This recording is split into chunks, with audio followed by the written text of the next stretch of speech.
Time for some gay history. In 1964, archaeologists uncovered the gayest Egyptian tomb ever. The tomb is shared by two men who worked as manicurists for the pharaoh in 2400 BC. If that weren't gay enough, the two appear to be embracing in the tomb's artwork, and above the entrance are the words "joined in life" and "joined in death." Aww. Further evidence the two were gay is supplied by the original LP cast recording of Company found in the corner of the sarcophagus. Gay men more than anyone know the importance of accessorizing, and the most important accessory of all is the hag. We honor the fag hag, we love the fag hag, and we mean that in the nicest possible way. That's why fag hags are the number 16 great thing about being queer. Get this amazing goddess of a woman that stands by your side and is smart and witty and sexy and fun and clever and will always be there with you through the end of time. My love for you is like this scar. Ugly, but permanent. The hag-fag relationship is symbiosis at its best. When you're gay, all of a sudden, women sort of flock to you because they don't have to worry that you have ulterior motives. They don't have to worry that you want to get into their pants. And in return, he gets affirmation from a woman who isn't his mother. A match made in heaven. You know what else? What? Ow! Why? What'd you do that for? Stanford gets Carrie. Anthony gets Charlotte. Rupert gets Madonna and Julia. A fag hag is like a personal assistant you don't have to sleep with. But be warned, the fag hag can get a little too attached. Fag hag friendships end in tears. It's probably more threatening to a fag than it is the hag. Quite often the woman falls in love because and the fag doesn't have a clue. Like Jennifer Aniston in Object of My Affection, Madonna in The Next Best Thing, and of course, Liza Minnelli in Cabaret.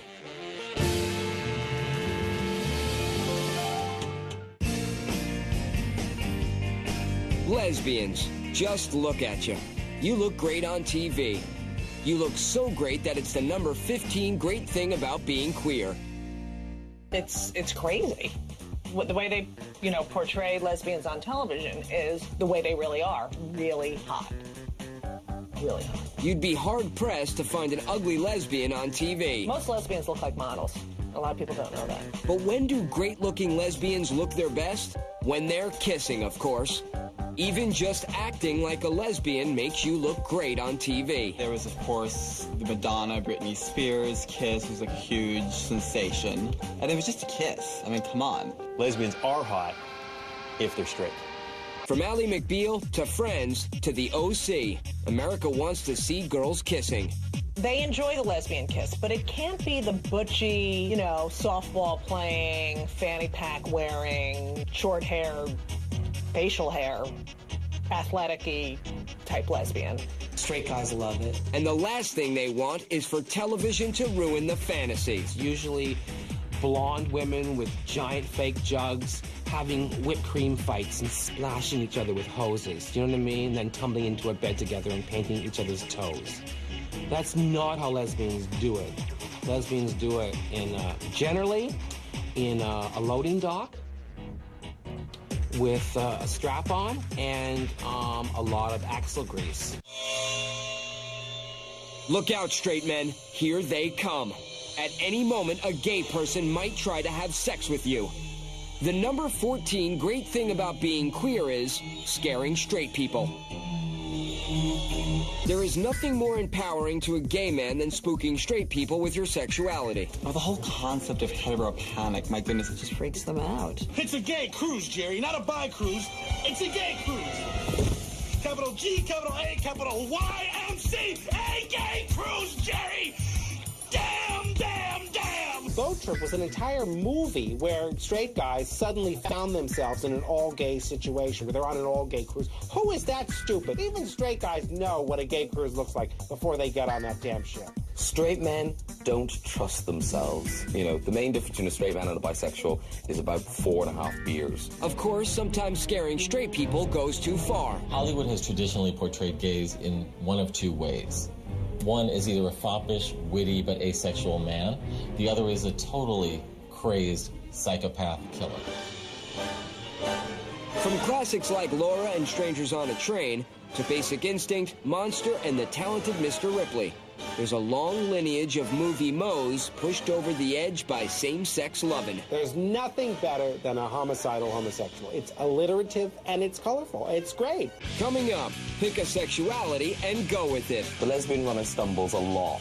You don't find gay men suddenly falling into a vagina, do you? And the gayest movie of all time gets even gayer. When I told you to call me Mommy Dearest, I wanted you to mean it when you said it. But first, did you know that the sign for Greenwich Village's Gay Street is the most frequently stolen street sign in New York City? Interestingly, the least frequently stolen sign is Asexual Boulevard.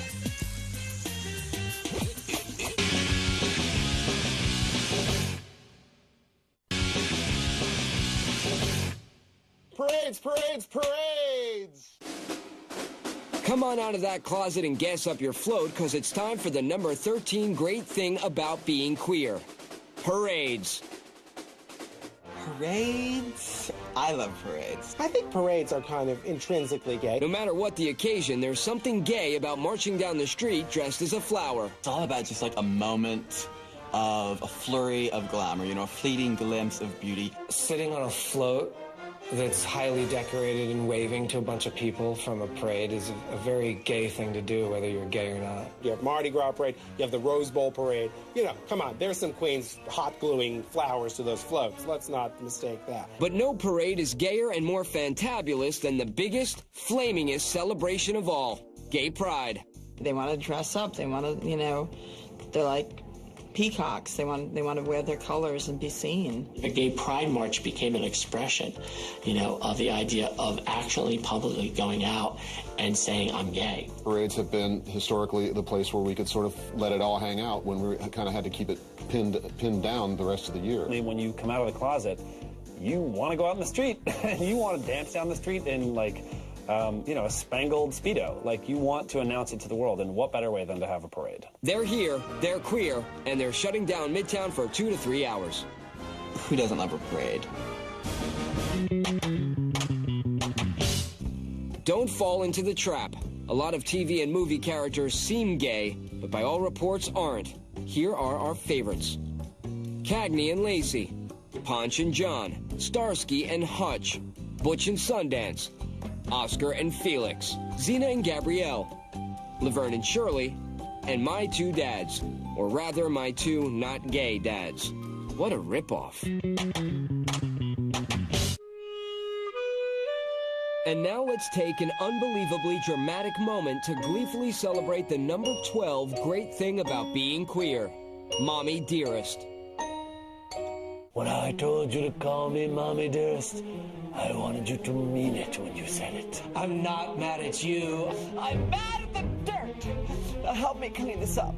Mommy Dearest, the 1981 release from Paramount Pictures, became the gayest movie of all time. Joan Crawford is this gay icon being portrayed by someone else who also qualifies somewhat of a gay icon, Faye Dunaway. Faye Dunaway, you know, portraying Joan Crawford, it's just like, it's like a double header. Faye Dunaway gets to act like the biggest drag queen of all time. She's wearing these incredible gowns, and she's in the backyard chopping down a tree with an axe. Oh, God, this is too much to bear.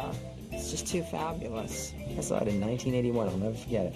And those fags were screaming. It's a brilliant movie. Her performance is legendary. And I was like, Shut up! She's really good! Be quiet! Stupid fag! She's giving a great performance! Have some respect! And now for your viewing pleasure, Mommy Dearest, in under a minute. Everything's great. It's like, okay. Did you clean under the plant? Let's move the plant. You have to move the plant if you're going to clean the floor.